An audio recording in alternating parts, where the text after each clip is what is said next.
Hi, this is Pam with ROC Metaphysical. In case you haven't seen my 100 other videos, ROC Metaphysical is all one word, is a metaphysical online magazine. So ROC metaphysical.com is where you can find it. New articles come out the first of each month. And in many cases, we talk to people who've written very interesting books. And that's what we're going to do today is talk to our writer, Brad, and find out about his book. So Brad, I your background is really interesting because you started out similar to me, not a great student, not really, the typical sports guy, and then you ended up going to school to get an English degree, which was right up my alley. My dad was an English teacher, so I can totally relate. He loved writing, and I've attempted, but not great luck. And at least, you got a book and a publisher, so good for you.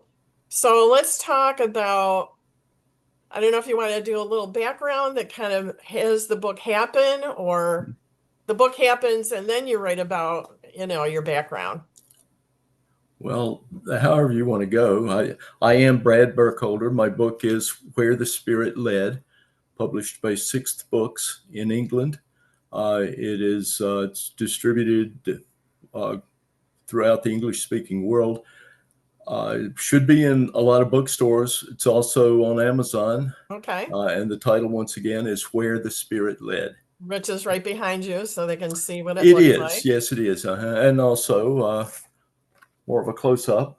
Oh, Here okay. it That's is, right? good. Mm-hmm. Yeah. So let's talk about it's basically a journey from my reading is that, you kind of talk about your beginnings and then kind of things serendipitously happen and your world really changes, I think. Right.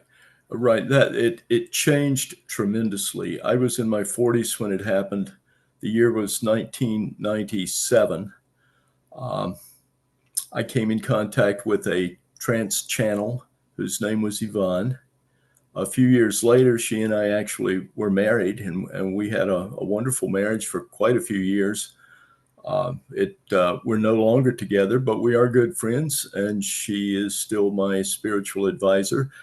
She channels a spirit who identifies himself as Ramoth. Ramoth identified himself to me early on as a guide, which was a word that I really did not understand until fairly recently. What that means is that he is a spirit who in the past reincarnated on Earth. He's no longer incarnating, but he is a guide for a certain group of souls. I don't know how large or how small, and he's our teacher in between lives on Earth. Fortunately, I was able to make access or to gain access to him while still alive, and it was a mind-blowing, life-changing experience. I've been his student ever since 1997, and I hope to be until the day I die. He is a God-oriented spirit. He is very much of the light. He surprised me the first time I went to him, in that he knew things about my childhood that probably no one knew, and he was able to help me through a relationship issue that I had at that time. He taught me a great deal. The first time I saw him, he began talking about Jesus. I won't say I was a non-believer exactly, but I did have my doubts. And Well, isn't it always good to be kind of questioning so that it's wonderful. Faith is a nice thing to have, but knowledge is so much more. It's so much more powerful because you never doubt it. Once yeah, I you have think, knowledge, you really are well armed to deal with life. and when you said you saw him, was it in meditation or? How Oh, did you see? I saw him by going to a physical place. It was a little store above a metaphysical book, a room rather, above a metaphysical bookstore. And Yvonne conducted readings there. And so she came into town at that time about once every 2 weeks. And from then on, I saw her once every 2 weeks. And she would slip into a trance. Ramoth would come through. He would still, he would use her body to speak. So it was her voice, but it was not exactly her. I suppose the word would be inflection. It was obvious that he was using her voice and her vocabulary and her language, but it was a different personality speaking. Right. And I've seen that happen. A friend of mine does it occasionally. And in her case, her voice dropped. The pacing was different. Mm-hmm. It was Mm-hmm. very slow and methodical. And you knew it wasn't her speaking, Right. Mm-hmm. and probably different terminologies and, different vocabulary, things like that kind of gives it away. Oh yeah, and he could talk about things that Yvonne had no knowledge of whatsoever. For Right. instance, I've had some interesting discussions of sports with Ramoth, and Yvonne is not a sports fan. She can't talk about football, basketball, things like that. So you built this connection with him, which helped you come through issues and brought a lot of awarenesses to you, especially because of your English background. You're Mm-hmm. being a professor or an instructor. Right. Right, right. Yeah, that's what I was until I retired. I was an English professor almost my entire adult life, and of course, I waited until I retired to write this book. Uh, I think for obvious reasons, because in some circles the book is not controversial at all, but among certain other people it is. Right. Yeah, you don't know how well it will be received with your peers and the faculty and those that are could Right. have their job in jeopardy. So you don't Mm-hmm. want to Mm-hmm. Well, jeopardize. college professors can be an eccentric bunch, and I did have friends at the college who were quite aware of what I was doing, and I think some of them, thought, well, that's that's his weird aspect. We all have one, and but some of them never questioned, and in fact, I had another colleague. To be honest, another colleague of mine is the one who introduced me to Yvonne and Ramoth, because she was already a client of Yvonne's. All right. So one of the interesting things you found is that there was a connection to Keats and Yeats, which I thought was very interesting. There is a reincarnational connection. I have been a poet since I was a child. I am not a poet on the same level that Keats and Yeats were poets, but long before I knew that I was a reincarnated anything, my two favorite poets were John Keats and William Butler Yeats. No doubt about that. And I've had um, hypnotic regressions to both of those lives and to many other lives stretching way, way, way back.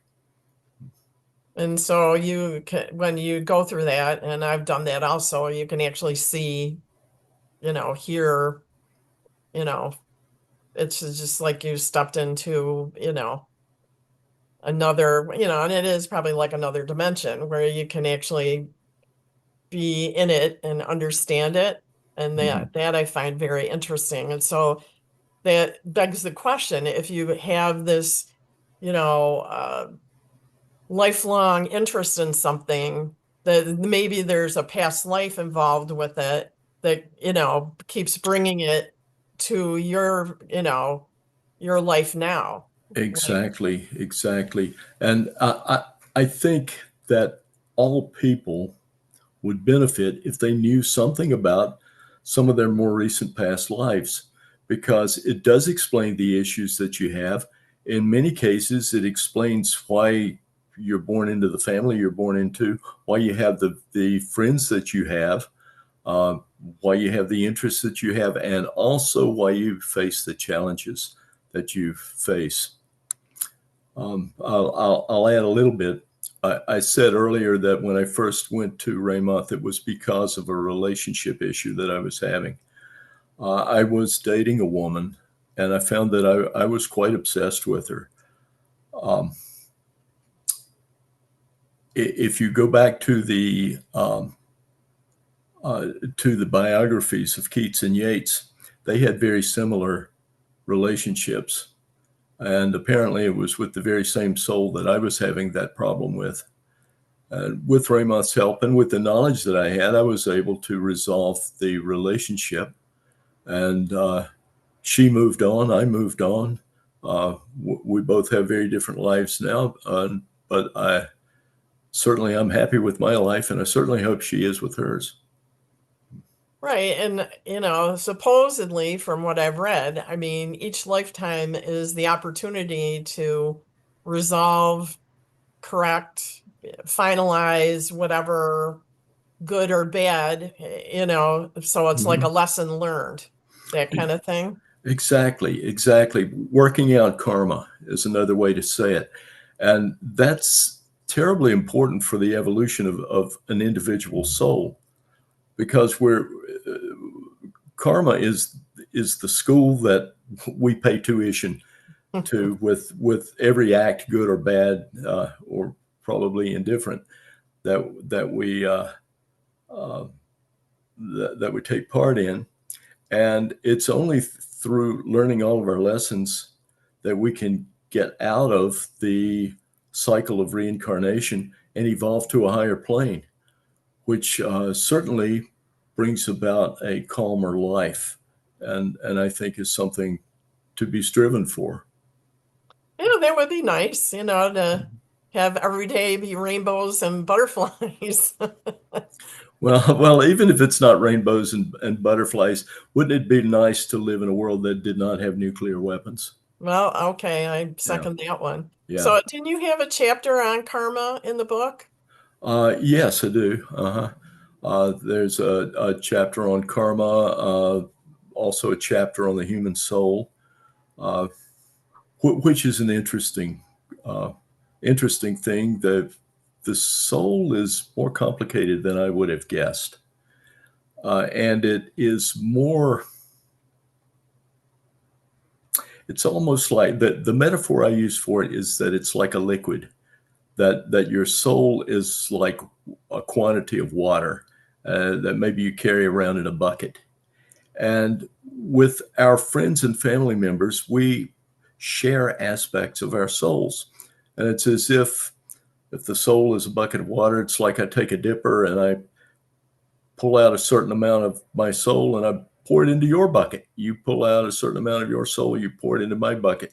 It's a way not only of connecting on a deep level with other individuals, but also it's a way to share karma in such a way that we can uh, retire our karma more effectively and with the help of other people as well. Yeah, that sounds like a very positive description of that, because I know we ask about it, and in the circles that I'm in, we talk about it, and what is it? Where is it in my physical person? Mm-hmm. What do I do with it? And sometimes I wonder if I have one. Well, I have no idea where the soul is. I think Edgar Casey placed it in the pineal gland or something like that. Um, and by the way, Ramoth is very big on Edgar Casey. In fact, he told me recently that Edgar Casey was actually the reincarnation of the Apostle John. Yeah, And I've read a lot of Edgar Casey. yeah, yeah. And you're probably not too far from the ARE. No, I'm in Virginia. It's in Virginia Beach, uh, and so Edgar Casey spent a great deal of his life in the state of Virginia. Yeah. Right. So what about, was there instances in your book that you talk about karma that I didn't read that chapter, but I saw it? Was there something that you felt It, was it resolved? certainly it's sprinkled throughout the book. Karma is, we think of it mostly as something bad, that it's the consequences of unfortunate acts, mistakes, sins, even, and that is one aspect of karma. But you can make good karma too, and so it is the karma that you face in life is the result of lives that you've led before. Uh, and very much as just as I said, that when we share aspects, and each of us probably shares aspects with 1,000 other people, but it does start to make sense of the idea that what you do to other people, you are also doing to yourself, because the people you're most likely to come in contact with are people with whom you share soul aspects. Right. I don't know if you're familiar with the term soul group. Mm-hmm. Yeah. So if people don't know what that is, and from my understanding is that there are people that I knew in prior lives, and we come back as like a family unit, or my friends, or Right. people that I'm in touch with, that we come together to, and maybe there's a bigger issue as a group that we're working on, but we're there with a purpose. And I find that very interesting, It, that my family, my friends, my children, we're all part of a bigger story, I guess. mm-hmm. And when you talk about soul groups, these are people you will spend time with in between lives. And everyone in your soul group probably shares the same guide. Uh, Ramoth is my guide. And in between the life I'm in now and the next life, I'll be with Ramoth, and with all the people in my soul group who are there. And we'll all be studying together. Right. Well, and I'm hoping that, people may learn new things, or this is just verifying what we do know, is that in between lives are when, we finally leave this physical plane and our spirit goes to heaven, or, that's the name that I know, Yeah, that's the best word we have for it. yeah, another dimension. And then we're all kind of comparing notes and saying, well, how did that go? And, this worked out and that didn't, and what can we do better? And how can we come back the next time? And then we may choose same roles or different roles. I may be the evil one doing not nice things, and the other person will come back as a nice person. And we kind of have to keep hashing it out until it gets resolved, I guess, is how I see it. Yeah, I think so. I think we all have the option of being nice people, though. I certainly hope that's true. Well, you need a little drama there. I mean, you They, need a little something to, even if it's just because, you don't well, like yeah, their brownies, and, you tell them right. that, and it might Yeah, really upset somebody. yeah. And I think it's wonderful that you got to meet this guide, because as I've been going through my journey, um, I don't know who mine is yet, so I'm rather envious. Well, um, I would say ask your guide, and maybe your guide will identify himself or herself. Right. And I have attempted, probably not consistently, But, I guess maybe that's part of my journey is to keep seeking to see, who it is and maybe when the time is right, because you were 40 something, right? Right, right. Uh-huh. Yeah, Yeah. which tells us that it's never too late. Oh, that's Um, good too. yeah, yeah. Um, but yeah, now maybe I've given the impression that I'm the only uh, student that Ramoth has, and that maybe I'm the only or one of very few clients that went to Yvonne. That's not the case. She had dozens of clients. Uh, with Yvonne's gift, she could have been a millionaire many, many times over. She could be one of the world's most famous people if she wanted to be. But her humility is probably her greatest asset, and she has never made much money at all with uh, through the channeling. And in fact, she didn't even want to charge money for it at first. But Ramoth told her that if she didn't, people would not value the information they got.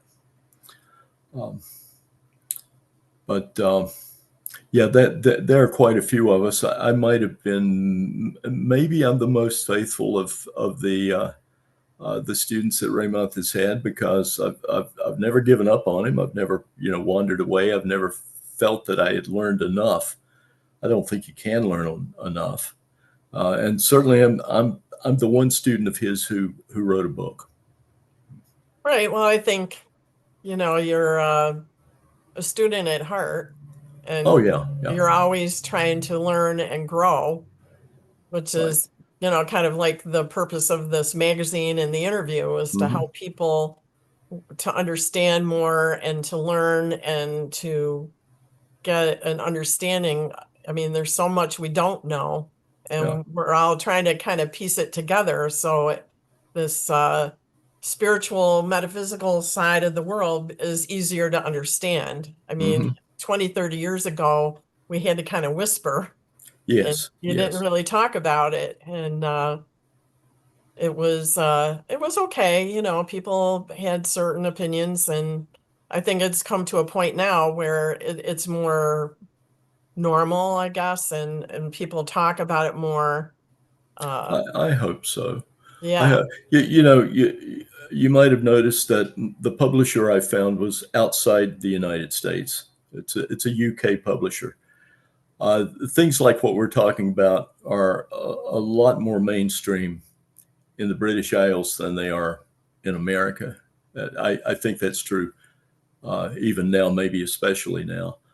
Um, and but you said something that I'd like to come back to. You were talking about being a student, and if there's one thing that Ramoth wants people to know, something he started talking to me about very, very early, he classifies all people as either students or victims. Now, you wouldn't think that a victim is the opposite of a student, but according to Ramoth, that's pretty much the case. A victim of life, he says, is someone who doesn't learn his or her lessons and repeats the same mistake over and over. A student of life makes mistakes because they're our best teachers, but learns Mhm. from those mistakes and then is able to go on through life more efficiently because the student does not fall back into the old habits and make the same old mistakes again. Obviously, all of us are victims sometimes, but being a student lessens the effects of victimhood and turns unfortunate events into learning opportunities. Right. Well, I think in my perspective, you just say, wow, I didn't know that. And I'm going to take this little nugget and be like, okay, so that happens again. I think I'll make another choice so that Right.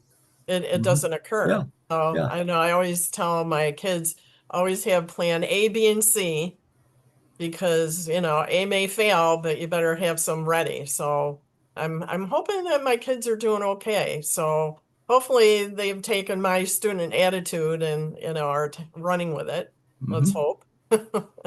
So what else about your book that you would like to entice readers to get it? So, they want to run right out and buy it. Well, I would say this. So many people are waiting for something that, for lack of a better term, I'll call the second coming. You know, but a new coming occurs roughly every 2,000 years when the Earth moves into a different astrological sign. And so we're sort of on the cusp of the age of Aquarius now.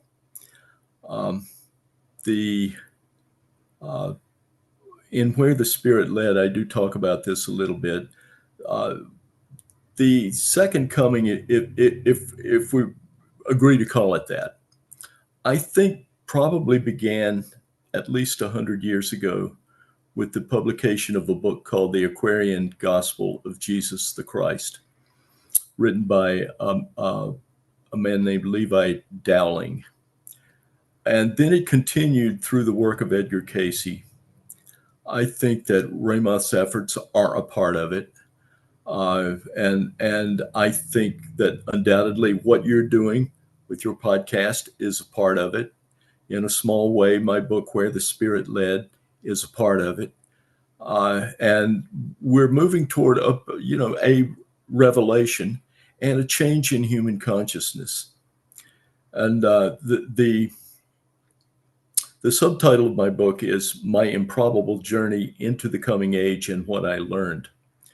And what I mean by that is that Ramoth has brought his students forward so that what I experienced and what my friends have experienced studying with Ramoth is like moving forward a generation or two, I don't know how many, into the future. We're learning things that will be common knowledge in the future and the not too distant future. People will have a much greater understanding of their own karma and their past lives. I think people will become more psychic on the whole than they are now. and that's what the future is bringing. Something I am very, very interested in, something that I hope occurs during my lifetime so that I can at least see the beginning of it happen. Me too. Mm-hmm. Okay, so the book Where the Spirit Led by Brad Burkholder can be found on Amazon. Do you have a website that you refer to? I do. It's bradburkholder.com. Okay. Yeah. Anything else you want to tell us before we wrap things up? I could talk for another 10 hours or so, but you don't have the time. Maybe you'll have me back sometime. Oh, right. I mean, if you write another book or maybe you do updates, sure, Absolutely. I'd be happy to have you on. Mm-hmm. So I'd say to people, read the book because it shows you a progression of learning about where you are now, but then about the past with the help of Ramoth, which is so helpful. I mean, even to get little hints, can kind of piece things together to understand how it helped you, that maybe it'll entice people to find a channel or do past life regressions to help themselves understand so that they can move forward. But, your book has a lot of great information. You talk about the Holy Grail. I love that. I just got a book about the Holy Grail.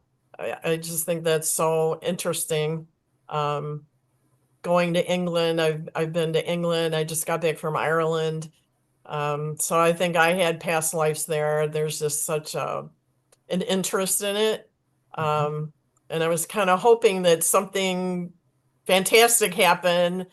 Yeah, not so much, but it was a great trip. So you never know when things could happen.